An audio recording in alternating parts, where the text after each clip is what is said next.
Hi, I'm Jerry Hendershot, and I'm a ceramic artist here down at Art Source Gallery. I also show work over at Gallery 518, and I'm a teacher here at Timberline High School in East Boise. And so essentially what you see here in front of you is one of my, I call my 3 lines of work. I do a lot of raku wear, and what I like about raku is in some of these pieces you can see how the colors vary and they change. No matter how you turn it, the story kind of changes. Believe it or not, this is one glaze. And what's great about raku is they're copper-based glazes usually, and they interact with oxygen and the lack of oxygen. And so, for example, anytime you see magentas or reds or coppers, you know that there's been a lack of oxygen to the vessel. Here we see a really bold area of poor oxygen supply.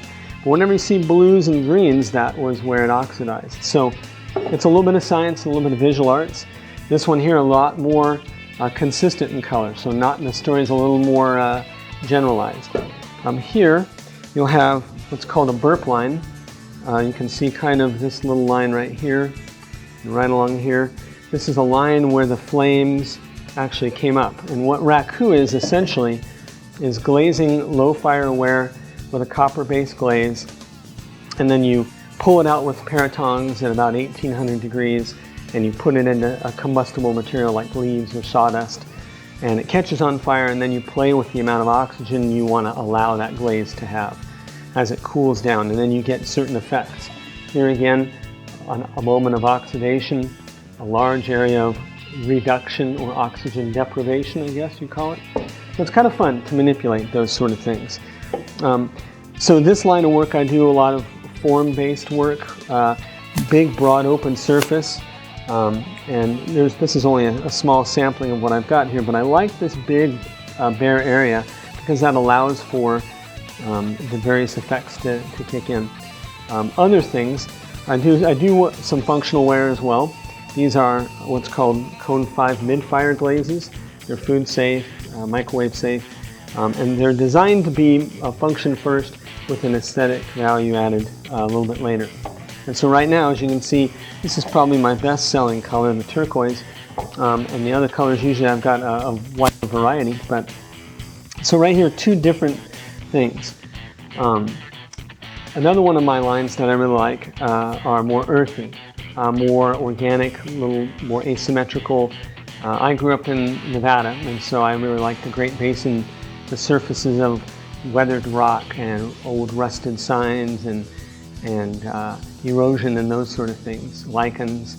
And so that's kind of what I've been striving to do with some of that work, is how to emulate the place of the Great Basin in my work, so that when you look at the work, it looks like it came from that place, if that makes sense.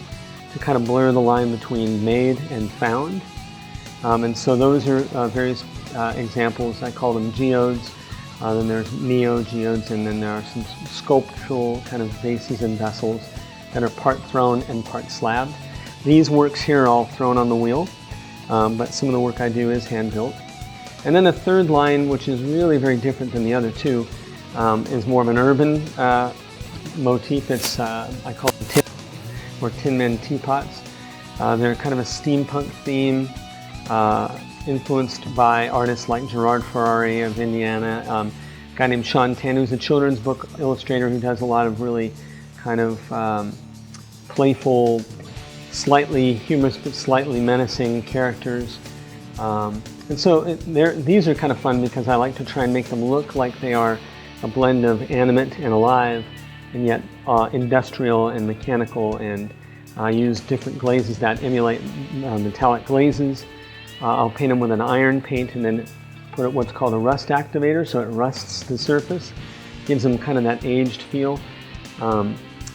My son and my daughter are kind of my creative partners. They come in and they like to do all kinds of fun drawings, and I'll often take their drawings and work in some ideas. And the deal at the house is if I sell anything that was inspired by their ideas, they get a cut. So it's kind of fun to collaborate a little bit with that, because children, as you'll probably know, they're uninhibited with that creativity. They're still thinking pretty broadly.